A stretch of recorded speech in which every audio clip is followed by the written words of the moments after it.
Tunasema tena asante kwa kutupa muda tena wa kipindi cha leo, na tukiendelea pia kwa shukuru wasikilizaji mbalimbali kama vile tunavyosema, ambao vipindi vinabariki na wanakuwa na makomantere mbalimbali kutuambia tulifurahishwa na kusikia hii na hii, na wanaoendelea kutuhimiza. Tunasema Bwana Mungu apate kuwabariki.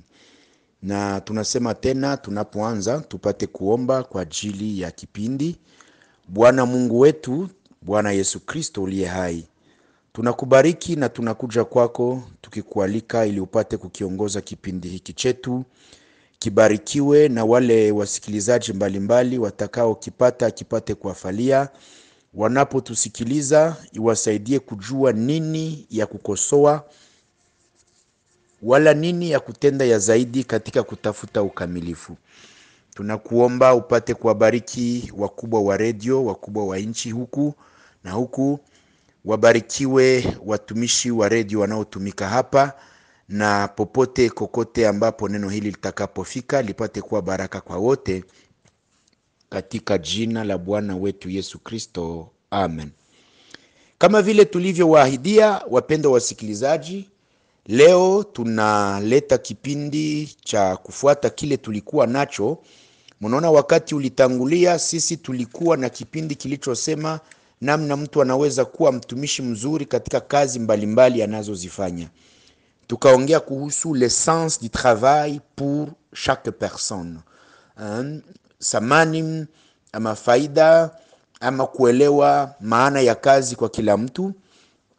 Na kwa kile kipindi tulipokimaliza, tukawahidia wasikilizaji ya kwamba kipindi kile kingepashwa kufuata, kingepashwa kuwa kuhusu namna kiongozi ama mtu wa kuongoza wengine anaweza kujikamata anapokuwa katika community, ama namna kiongozi anapashwa kuishi na wengine, ama tunaweza kusema kiongozi na wale anaoongoza, le leader et les gens qu'il conduit. Yule kiongozi na watu ambao anaongoza. Mnajua kama hii ni maneno ya leadership, lakini kama mnavyoangalia leadership ama namna ya kujua kuongoza watu haiko tu katika politiki. Kuna watu ambao wanaifanya confusion wakiwaza kwamba leadership ni mpaka tu katika politiki, ya kwamba unaweza tu kuaplike leadership ni katika maparti politike, kuwa raisi ama peut-être governor ama kuwa minister. Hapana, leadership inapatikana katika maisha ya uongozi wote. Maana yake kila mtu fulani ana namna, ana uongozi fulani kuhusu watu fulani. Utaniuliza, ndugu mchungaji, namna gani leadership ama namna ya kujua kuongoza watu? Kila mtu kwenye iko ana watu fulani ambao anasaidia na wanamutegea macho, wakijua ya kwamba anaweza kuwaongoza kufikia lengo fulani. Ni kama hivyo ningesema kila mtu muhali alimo, wengi wetu ni wa leader, wengi wetu wana namna wanaongoza wengine, lakini bila hata kujua kama mtu ni kiongozi. Mujama unaweza kuwa uko kiongozi hata uko mpolitiki. Unaweza mchungaji mkanisa, tukikamata munganga mwenye anasimamia hospitali, unakamata ule munganga mwenye anasimamia hospitali, prefet des études, directeur des études. Unakamata mkanisa, mchungaji, chef de chorale, mkubwa wa wadiakoni, mwenye kuongoza jeshi, wa polisi, hata nakuwa wa peleton ndogo. Unakamata mujeshi, unakamata mupolisi, unakamata mwenye kusimamia kikundi cha wamama avec ama kadhalika, unakamata mwenye kusimamia grupe ya atelier ya washona mavazi, unakamata mwenye anasimamia chantier yenye iko inajenga, anasimamia ba mason. Unakamata directeur mwenye anasimamia walimu kwenye shule. Hata ule mtoto mdogo wako mwenye unaresponsabiliza kabenzake, unamwambia hivi, unaenda kwa masomo na badogo yako, ujikaze, mkamate bisi, mkifika urudie nabo. Ule naye ni leader wa benzabo. Sasa sisi tunawaza ya kwamba leadership tu ni mpaka iwe kwa zile ngazi za juu, lakini kila mtu yeyote mwenye anajua ya kwamba mu maisha amewahi kusimamia wengine kufikia lengo fulani, ama amewahi kuwa mkundi lenye kuna watu walimutega macho wakajua ya kwamba kubyenya atafanya na binya tawaongoza watafikia lengo fulani, ile yote ni leadership. Mnajua leadership ni Biblia yote. Musa aliongoza watu kutoka Kanani, ilikuwa ni leadership. Yoshua akakamata releve, ilikuwa ni leadership. Unaangalia wakati Yosefu anamaliza kushindana kuleta ndoto kwa Farao. Farao anasema hivi sasa ndoto zako zimekwisha kuonyesha ya kwamba kutakuwa miaka ya njaa 7 na kutakuwa miaka 7 ya kupata chakula. Hivi ninaona leadership yangu haitaweza kujere hiyo miaka. Hebu kuja ukuwe vice president wangu, utanisaidia ili tuone namna tutaweza kumanage hiyo maneno ili njaa isikuje kumaliza nchi. Ni leadership vinapatikana katika Biblia. Unaona wakati hata Yosefu wanataka kumwangamiza, wamemtia katika shimu, wote wamekamata mpango wa kusema bamuue, lakini leadership inatokea ndani ya yule mkubwa yao, na waambia hapana, tusimwange damu ya mdogo yetu, plutôt tumuuzishe ili tusijiharibishie maisha. Ni mtu analeta shauri na wote wanalisikiliza. Donc unaangalia Yesu mwenyewe alitembea na wanafunzi 12. Wakati anamaliza kutembea na wanafunzi 12, anawaambia nitaondoka, lakini sitakwenda kubakia kule, nitarudia kwenu kwa njia ya Roho Mtakatifu. Akajua ya kwamba aliwakonduire katika mwili, anarudia kuongoza katika roho. Yote ni leadership, changement de capacité. Alikuwa na kapasite ya kuongoza akiwa pamoja nao, hapa anarudia na kapasite ya kuongoza akiwa ndani yao. Na wakati anamaliza kuondoka, Roho Mtakatifu anawaongoza. Mitume nao wanakuja kutoka kama watu wenye walitawanya injili. Leo injili imeenea dunia nzima, mais c'était à partir de 13 hommes. Quand je dis 13 hommes, c'est-à-dire comment? Tunakamata ile 12 plus Jésus, ça fait 13. Tukitosha ndani Yuda Iskarioti, inabakia 12 plus Matias mwenye balivote, inabakia tena 13. Unaona dunia nzima inaenda kuenea ndani injili a partir ya watu ngapi? 13. Na kawaambia nimewapokeza mamlaka, nendeni katika dunia. Donc leadership ni domaine yenye iko très vaste.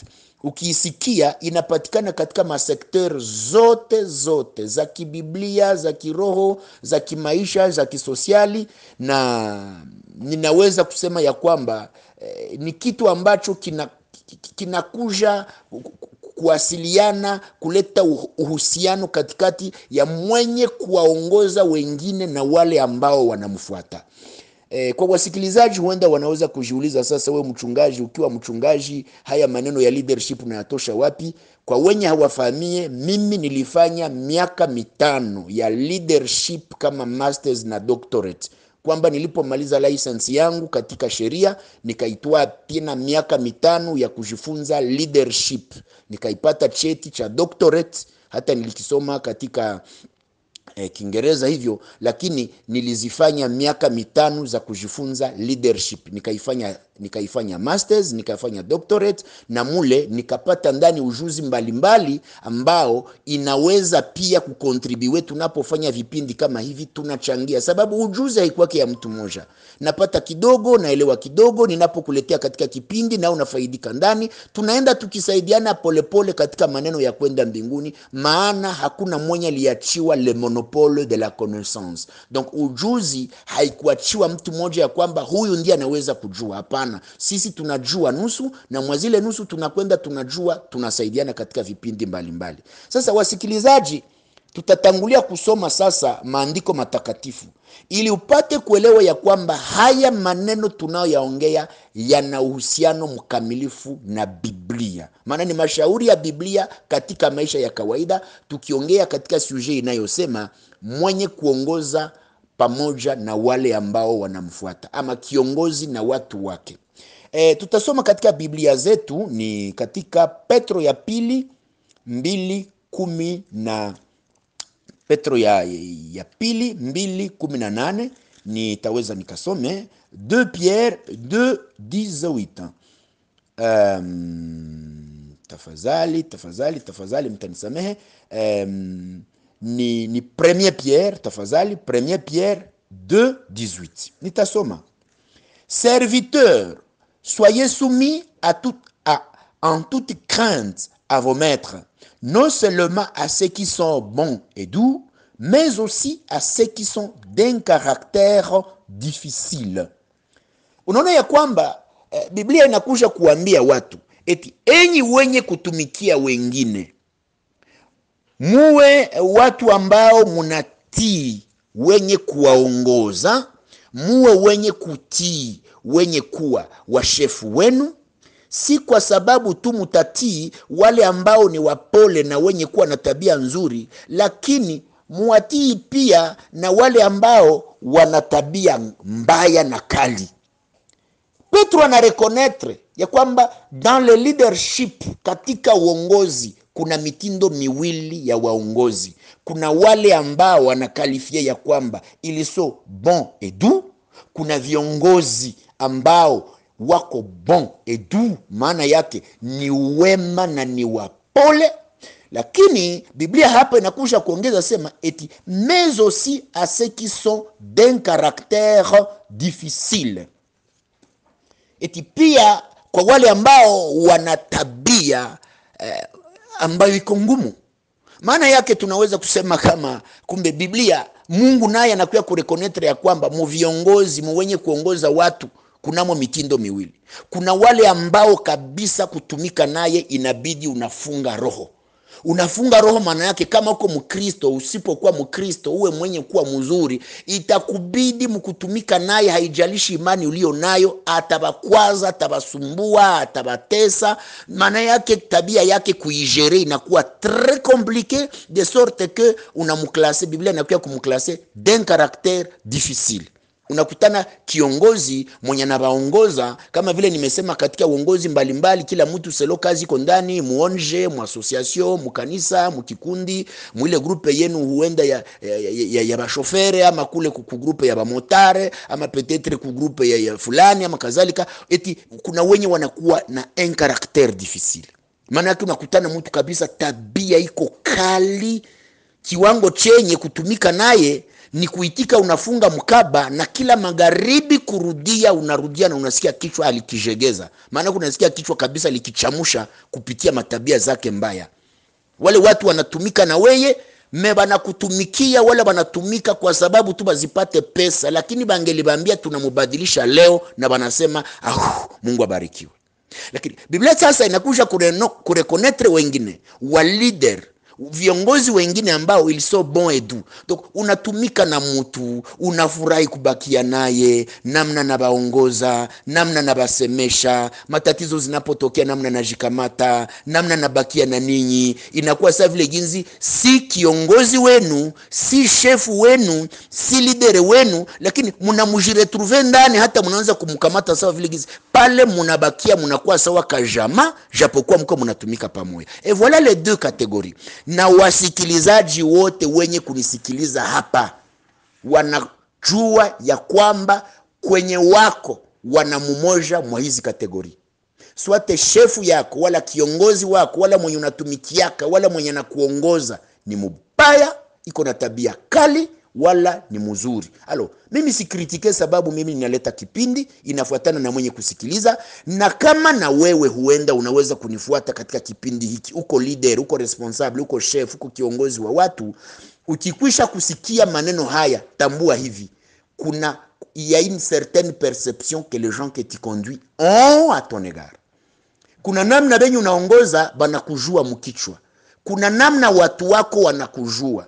Na mara tu peux te tromper, unawaza kama uko mzuri mena kumbe bana kukritika kana habata kuambia juba kikwambia maraba banapata matatizo. Kila mwenye kuongoza watu au nakuwa na bidii ya kujongea watu wasikilize kwa upole, kwa nini apate kuvumbula nao wanawaza ni nini inaweza kuwa inawasumbua kupitia yeye yenye angeliweza kuwaza wanaweza kubadilisha. Biblia inasonga mbele, inakuja kuleta tahadhari ama kuleta mise en garde. Kuhusu nini? Kuhusu watu mbalimbali munamna wanazitumika makazi wakiwa viongozi wenye kujikamata vibaya. Tunakamata ni katika kitabu cha Mathayo 24 verset 46. Matthieu 24 au verset Matthieu 24 au verset 46, au 46e verset. Je vais lire. Heureux ce serviteur que son maître, à son arrivée, trouvera faisant ainsi. Je vous l'ai dit en vérité, il l'établira sur tous ses biens. Mais si c'est un méchant serviteur qui dise en lui-même, mon maître tarde à venir, il se met à battre ses compagnons, il mange et boit avec les ivrognes. Le maître de ses serviteurs viendra le jour où il ne s'y attend pas et à l'heure où il ne connaît pas. Il le mettra en pièces et lui donnera sa part avec les hypocrites. C'est là qu'il aura de pleurs et de grincement des dents. Unaona sasa kama Biblia inakuja kukua wazi, inatusaidia, inatuelezea maneno mbalimbali na inatusaidia kuelewa vitu fulani vyenye kibiblia kabisa. Tunapashwa kutambua ya kwamba kwa wale ambao wanajua eti kama mtu angelikuwa iko kiongozi, eti wakuachie madaraka ya kuwaongoza wengine, shefu yako hayupo, eti atakaporudia akutane wewe haupo, eti shefu yako atakaporudia akutane wewe wakati ulibakia ukiongoza wenzako, eti akutane ulibakia kiongozi mbaya, eti kwa sababu liwaza kwamba shefu yako atakawia. Huyu bana kutuonyesha kwamba eti aanze sasa se mette à battre ses si c'était méchant serviteur qui dit en lui-même, eti kama ni mtumishi mbaya sema ndani yake, mon maître tarde, bwana wangu anakawa. S'il se met à battre ses compagnons, ni mtu anaachiwa watu waongoze, shefu yake wa yulu naye haiko, anabakia iko na maltraite wenzake, na sahau ya kwamba yulu yake naye kuko mwingine chef mwenye sata kuya bale benye libakiana nabo batamupatia compte rendu, eti aanze kubapiga. Biblia hapa inaendelea, et s'il mange et boit avec les ivrognes, eti awe aliachiwa kujere vitu vya shefu yake mkubwa, kisha kwa kuona shefu yake anakawia, kuliko kuanza kuwa na tabia nzuri, eti aanze kufanya nini? Aanze kujikamata vibaya kwa kunywa pombe na balevi na kuanza kupiga wenzake, eti huyu mkubwa yake naye atakapokuja atamufunga na kumutia jela kwenye atakuwa mwenye kusiaga meno. Qu'est-ce que je voudrais vous montrer là-bas? Le Seigneur introduit la notion de l'intérim, la délégation du pouvoir. Biblia pale nakuja kutuonyesha kwenye mtu anakabiziwa madaraka mena haiko yeye njo chef, banakuachia cheo wala wanakuachia madaraka ya kuongoza wenzako, kwa kungojea mwenye kazi mkubwa ajifikie kisha kuye kukutana, kuliko weye uleye wenzako bakazi mzuri unabakia huko na ba maltraite na kubatesa, na unaanza kujikunyia na kujilewea na balevi, maana yake inconduite, tabia ya mwenendo mchafu. Kisha shefu sana kuya venye ulibakia vako banaongoza baprofite kufanya reunion naye kwenye hauko, baseme chef unafanya mzuri kukuya, manake ku periode nya kukuwa hapa tuliteseka tukajiuliza utakuya siku gani. Munifuate vizuri wasikilizaji, wengi wenu munafanya interim. Wengi wenu unaweza kuwa uko vice ya mtu fulani, unaweza kuwa uko chef yako anasafiri anakuachiaka kazi kusimamia wenzako. Unaweza kuwa par exemple uko second ya mtu, yeye wakati anaenda Ulaya wala anaenda wapi wala anaenda mission wala anaenda mumarenyo mingi anakuachia kazi juma wala juma mbili. Watu wengi wakati wanakabiziwa madaraka ya muda kitambo wanatumiaka vibaya, wanatesa wenzao, wanaprofite kuwalipishia kwa kisasi. Binafika kwenye shefu mkubwa atakapokuja, banamwambia bwana mwenzetu alitutesa, daire tulijiuliza ulimwachia responsabilité pourquoi? J'en appelle à la conscience de chacun.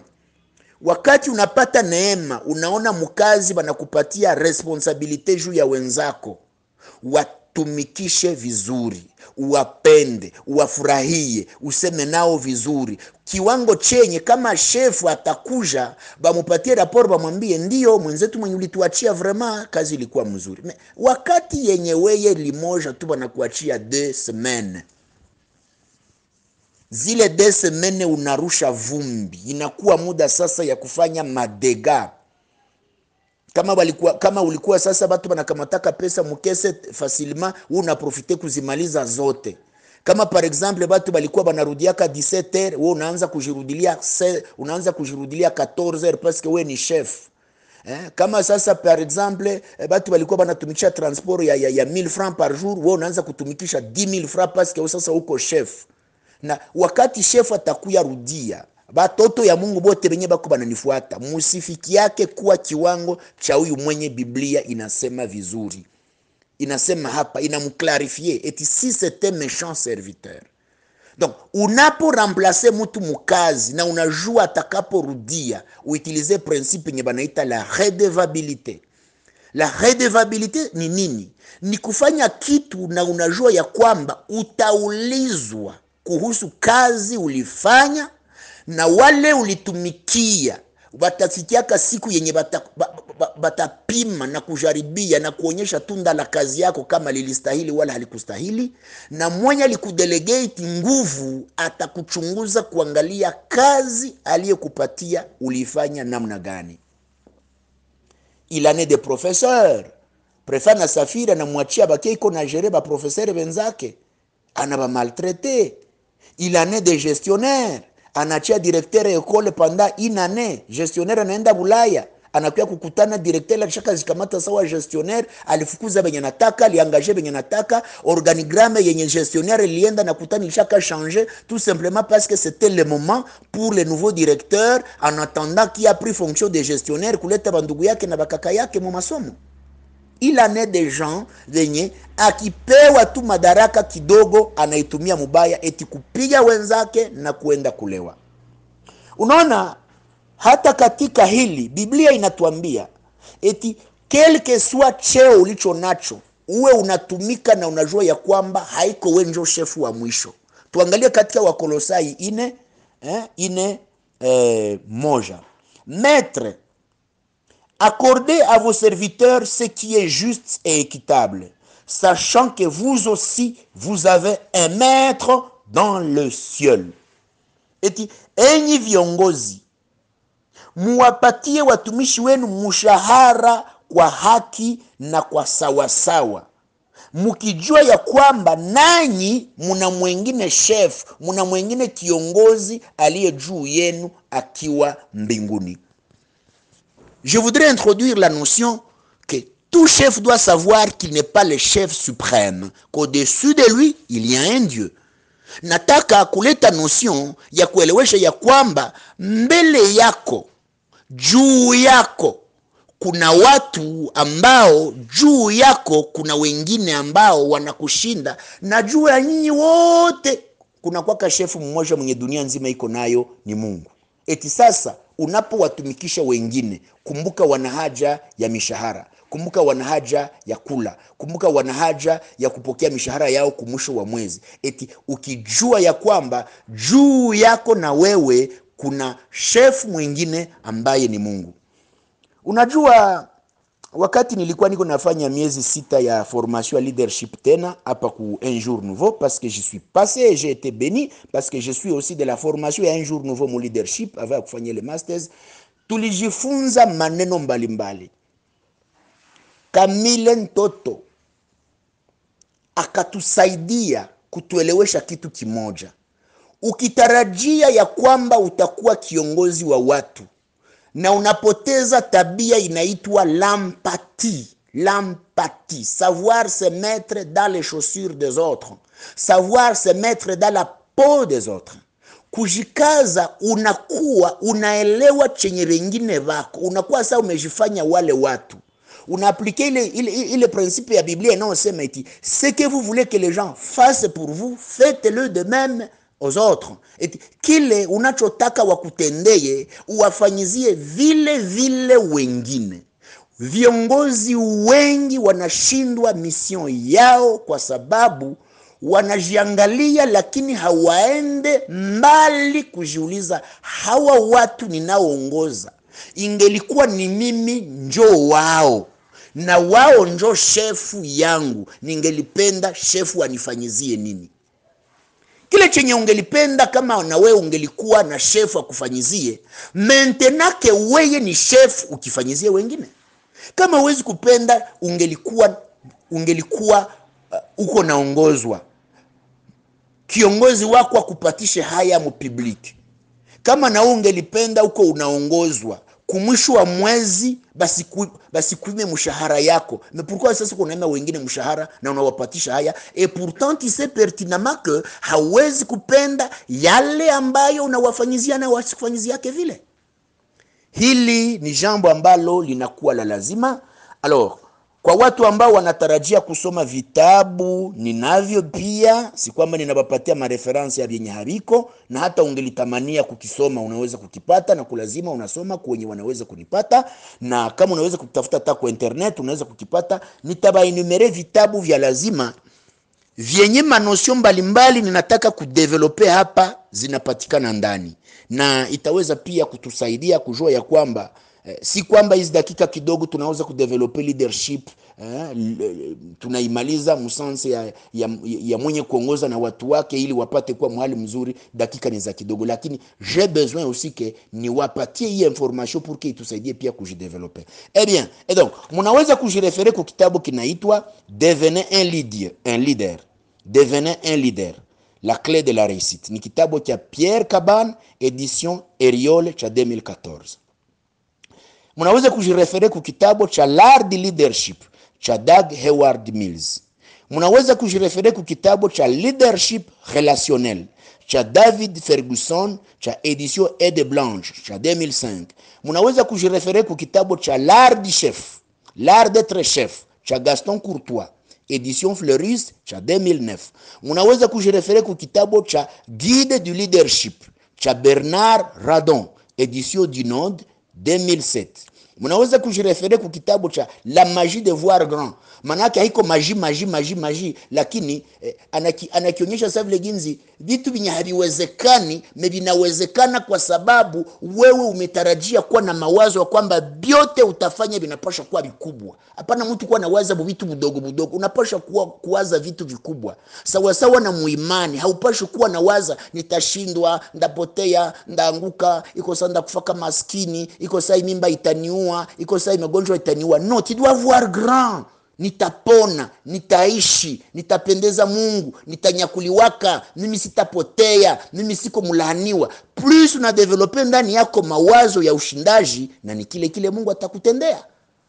Kile kitabu mnaweza kukipata ni cha David J. Schwartz cha édition Un Monde Différent cha 2017, na Comment négocier avec les gens difficiles cha William Ury cha édition du Seuil 2007. Hivi vitabu vyote vinaleta manosio mbalimbali zenye sasa ni vigumu kwangu kuenumere page par page, lakini nitawaletea manosio mbalimbali zenye zinakuja kuturenforcer muhali ya Kikristo sawa watoto wa Mungu, purke kokote kwenye utakuwa kiongozi, hata wakakundi kadogo kaba mason, wala kakundi kadogo kaba menuisier, wala kakundi kadogo basi kaba shotamaji, wala kakundi kadogo tu kaba motar, wala kakundi kadogo tu kaba nafunzi kumasomo wenjo chef de classe.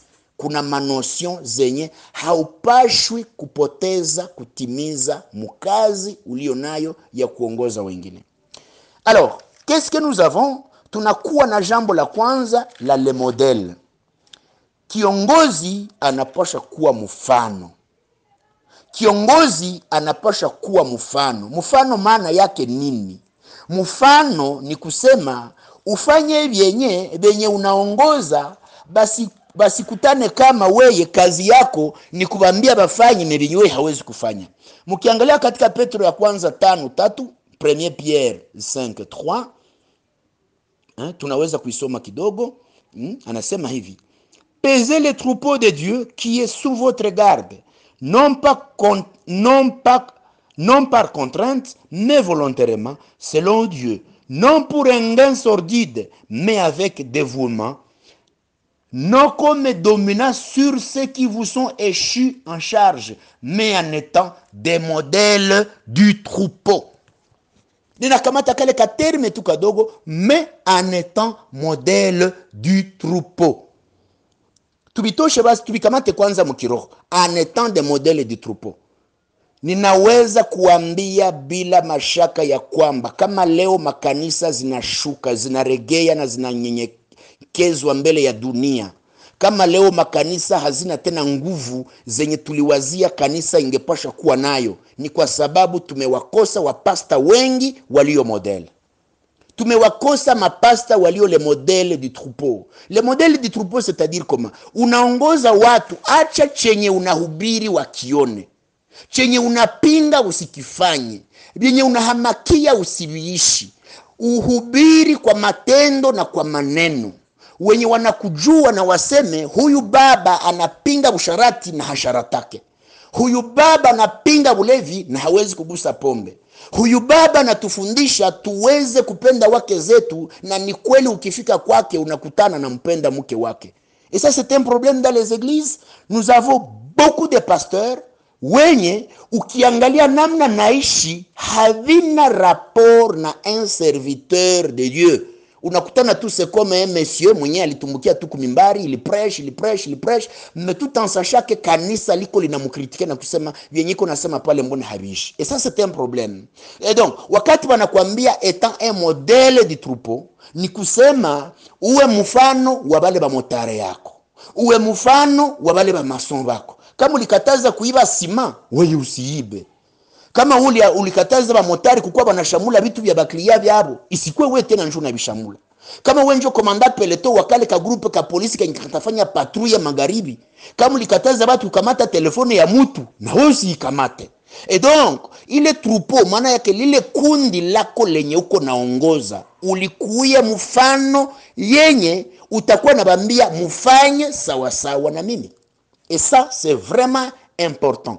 Kama unasimamia hospitali na ni kweli uonyeshi kama na unapenda watu, na kama unasimamia hospitali na watu waone kama matunzo uko nafanya ni matunzo ya kupenda watu, haiko ya kutafuta franga. Yenye Paulo anasema enge sordid, watu ambao wanatumika wakizitafuta franga hata munjia mbaya mepurviki aziguse pesa. Ile ni principe ya kwanza. Deuxième principe, wakati utakuwa uko unaongoza watu,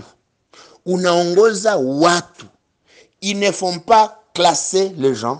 Sasa huyu nani mwenye aliandika kitabu cha namna ya kuona mambo kwa ukubwa, huyu David anasema hivi: ne perdez pas le temps de classer les gens en 3 catégories, en disant il y a les plus importants, il y a les moins importants et les insignifiants. Ou en classant les gens, il y a les très importants, les importants et les insignifiants. Ne traitez pas les gens comme les gens de basse classe. Ni mukile kitabu chake sasa kupage 230. Anasema hivi, huyu David anasema kama uko naongoza watu, epuka kukuwa na waza ya kwamba mwa ile kundi yako kuko benye bako balazima sana, na kuko benye bako balazima, na kuko benye habako balazima. Anasema siku taongoza ka watu, kisha unabakata mu makategori, unakuwa naonyesha kama huyu ndio walazima hapa, huyu haiko walazima. Nyinyi hamko walazima mwa hii kazi. Walazima ni ule. Na nyinyi mko balazima, hamko balazima sama fulani. Na bali nabo haiko balazima hata manake bale njoba ovyo. Umeharibisha kazi. Anasema hivi, mukila kazi yoyote kila mtu ni walazima selo chenye iko nafanya. Hakukuwake walazima kushinda wengine. Anapana mifano mbalimbali, lakini mimi sasa nitakamata mifano ya hapa kwetu. Tukamate kuko societe. Mule mu societe muko comptable. Mule mu societe muko secrétaire. Mule mu societe muko bakukoropa. Mule mu societe muko ba chauffeur. Mule mu societe muko ba directeur généraux. Usiwazi kuko walazima kushinda mwingine. Huyu directeur ni walazima kubyenye iko nafanya. Lakini huyu wa kukoropa naye ni walazima kubyenye iko nafanya. Sababu directeur na ukimwambia akorope biro yote imalize, huenda hawezi kuimaliza. Na anaweza kushindwa mimi na kuikoropa. Muko na besoin ya kutumikia fasi kwenye kuko safi, Kumbe huyu wa kukoropa ni walazima sawa directeur naye. Muko na bezweke mukirudia mupate wa kubatembeza. Huyu chauffeur naye ni walazima. Haiko ke directeur general njo walazima tu. Alors, huyu David anasema usiingi yake mwerer mukazi yako ya kwanza kubagua watu kuonyesha ya kwamba bakwamo makategori. Abe benye unawaza kama unazarau bitafika kunivo kwenye kwa kujidekuraje, batakuwa banatumika makazi zimoya mubaya kwa sababu banayua hao bakonsidere. Voilà, ça c'est un principe de leadership. Ukisha kuwa kiongozi, uko komanda wa jeshi, uko komanda wa police, uko directeur wa école, uko je ne sais pas pasteur kanisani, haijalishi kazi zozote zenye unasimamia wengine, jikaze wale watu yote baonekane mbele yako kama ni walazima. Kila mtu ajisikia kwamba ni walazima sana sawa sawa na kazi yake. Ukikutana likoropu unasema ya antuka ulifanya mzuri, haingelikuwa kukoropa tungelikanyanga mu biro ya buchafu, vraiment c'est très bien. Mais hautakuwa na félicité tu bale bakubwa ndio unakuwa na félicité. Aba badogo nabo banapenda basikie mkinywa ya shefu kama bienye balifanya ni vizuri. Et ça c'est très important. Meme mu nyumba zenu, kama mke wako atajichokesha, anatumika, anafanya hiki, inakuwa magharibi mke amechoka, usione ya kwamba kuna sacrifice ya kazi fulani alijitoa kwa kuitengeneza nyumba, kwa kusukula batoto, kwa kubakulisha, kwa kupiga bugali, kwa kufanya kadhalika. Uwazia aseme wewe njoo lazima juu ulienda kukazi mchana unarudia swara, aseme wewe njoo lazima mjamaa. Na wewe ungelifikia mnyumba yenye haina momoto, haina makala, haina chakula, batoto habakukula, habakunawa, nyumba iko buchafu, peut-être na toilette haikoropewe na kadhalika. Wewe ile nyumba ungelilala ndani, unapumzika ndani. Donc leadership nasema iko principe à respecter. Voilà. Un autre conseil que je vais ajouter, votre apparence vous parle et parle de vous. Ainsi, cela va amener les gens à dire, voici quelqu'un qui se respecte, traitons-le ainsi. Mukile kitabu cha David kupage 170. Eti mionekanio yako ya nje inasema wewe ni nani. Donc kiongozi hapashi kujizarau muhali ya nje. Uko mama unaongoza wengine, uko baba unaongoza wengine, jikaze habakwambie uvale manguo za shere, lakini mijikamatio yako, hali namna unaonekana kwa nje isiku yenye inaweza kuletea haya baagent wako, sababu na unapojiheshimia mumivalio na mijikamatio itaweza kuacha na wenye unaongoza nabo wanasema bwana huyu baba anakuwa kana jiheshimia, mumutrete naye na heshima. Na uko naangalia kiongoza anakuya peut-être hachanue, anakuya peut-être meme sijui viato binanuka na peut-être haiko ke anakosa viato, unakutana mtu hafulake, unakutana mtu anakuya tu sawa. Hapana. Wala uko mwanamke unakuya na mavazi peut-être za kuonyesha masehemu, unakuja peut-être na hali yenye inariske meme kuacha wewe mama chef mwenye naongoza wengine unakuwa confondi na banchere ba mubarabara. No, comportez-vous comme une responsable. Itaacha wengine nabo namna unajikamata, inaacha na wewe banakupatia heshima. Voilà, ni mkile kitabu kile cha namna ya kuona maneno kwa ukubwa cha David Schwartz. Alors, anasema hivi, il faut savoir accompagner les gens dans des moments difficiles. Ni mkile kitabu cha guide de leadership cha Radon, page 186. Anasema hivi, wakati wowote utakuwa unaongoza watu. Meme Biblia inasema eti tulie na wale wanao lia, tufurahi na wale wanao furahi. Biblia inasema vile. Sasa huyu Radon anapana shauri mu leadership. Anasema kiongozi anapaswa kuwa anaweza kushiriki matatizo za watu wake. Maana yake anasema hivi, kama wewe uko chef, mtu wako anakufisha mtu mjamaa ya karibu, au peut-être iko na kilio, wala iko na fete fulani, wewe chef unavikwepa, unaharibisha leadership yako. Hawa bahoteli mbalimbali benye nilibatajia, huyu Radon anasema sasa seme eti wakati mtu ni mkubwa anakuya kukilio ya kwa mtu wake mwenye anatumikaka kwake iko, inakuwa sana mupatia tena faraja ya sana, na itaacha ule mtumishi siku atarudia kukazi, atarudia na iko na bidii sababu aliona shefu alimjongea mnyakati mbaya.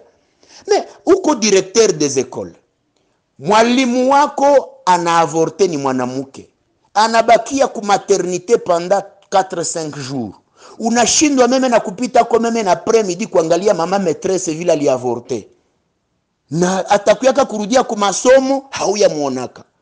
Uko peut-être préfet des études, professeur yako peut-être anakufisha par exemple mtoto, banazika banamaliza, préfet hautafikaka pale meme na kukumazishi wala kuangalia peut-être kumafariji. Tu ne mérites pas d'être un leader. Non.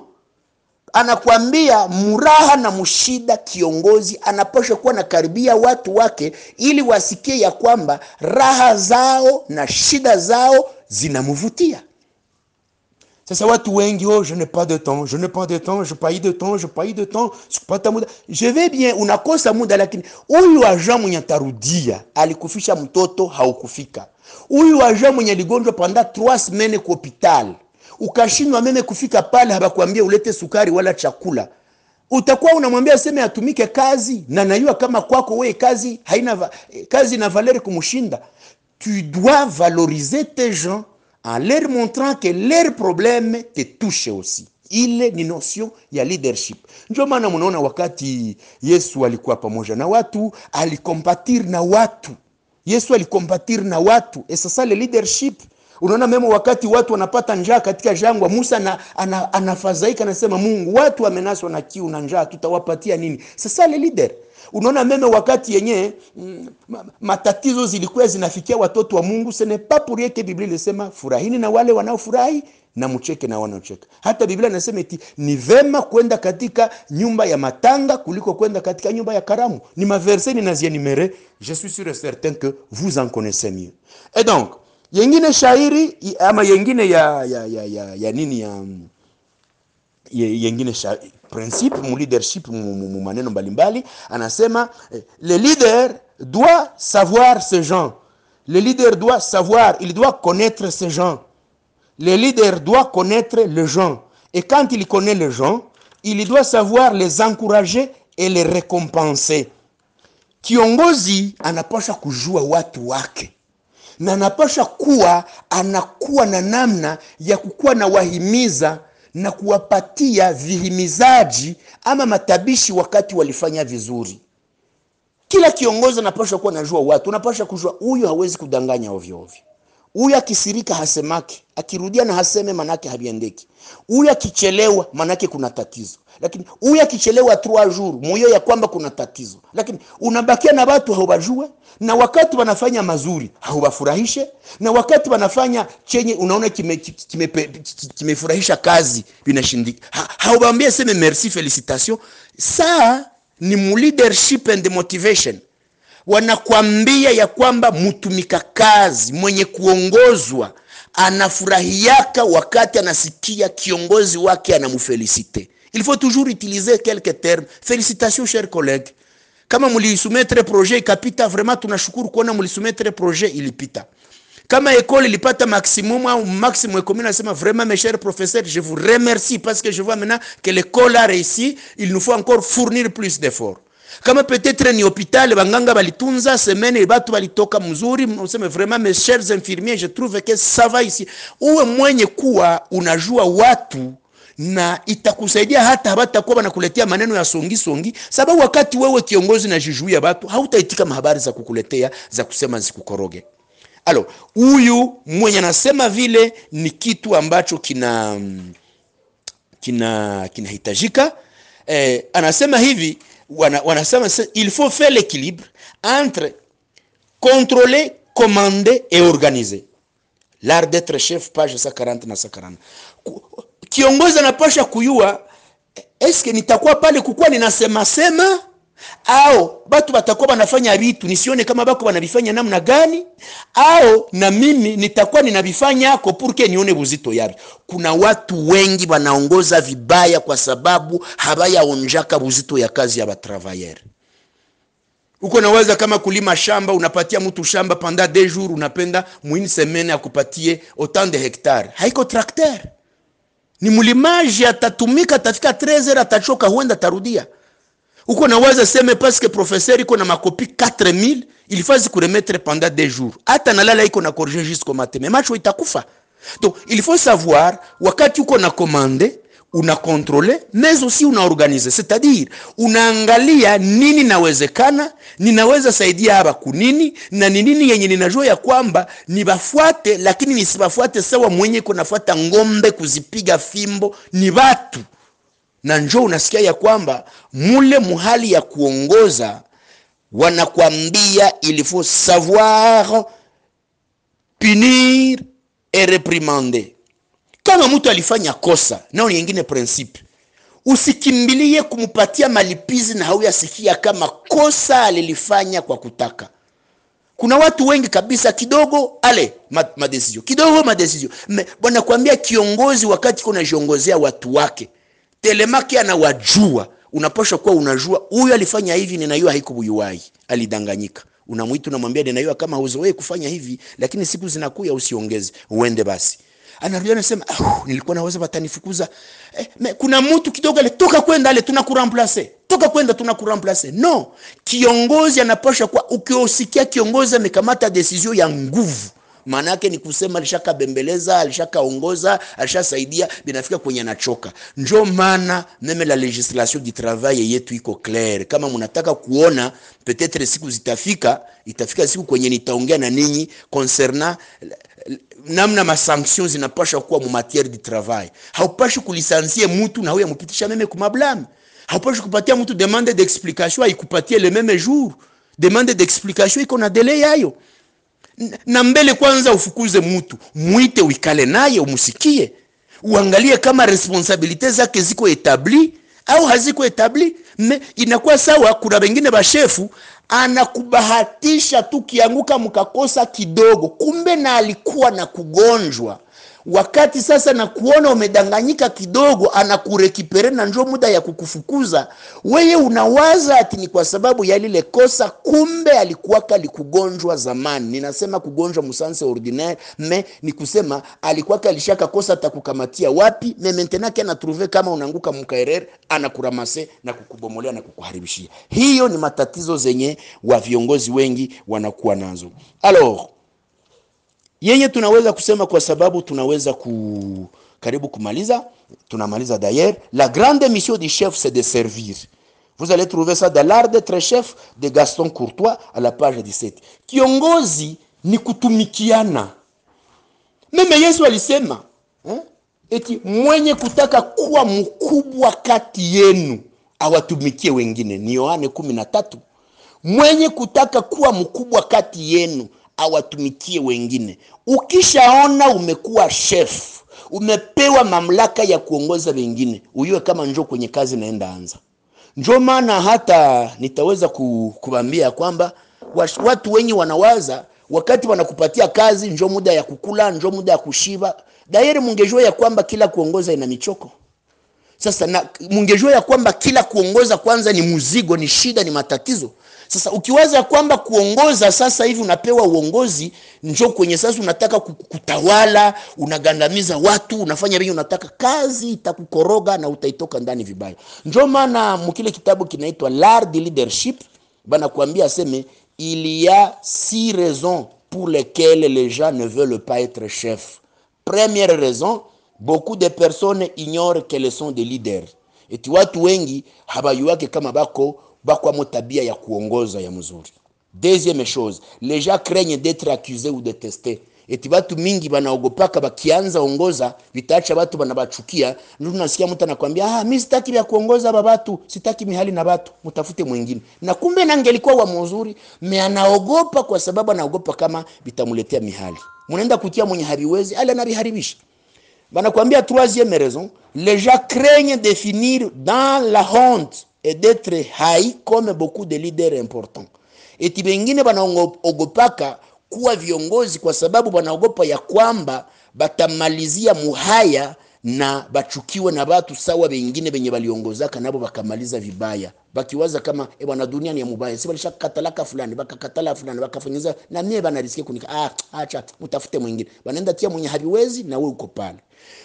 Anasema la quatrième, les gens pensent qu'ils ne sont pas assez bons pour être des leaders. Eti kuna benye wanawazaka seme habaezi weza kuwa viongozi wa wengine. na banasema yingine, la plupart des gens sont trop égoïstes pour être des leaders. Eti na kuna bengine benye banawazaka seme banakuwa kama buchoyo ya kuwaza seme akiongoza ilifo aweze kujipatia yeye mwenyewe. Anasema mbo kama mimi hamtanipatia kazi ni jere ni tawali nifanye benye mimi nataka, loro mwache jumie nikisha ikamata kabisa ndatawala na fimbo ya chuma na ndajikulia mipeke, kama hamutaki muviache.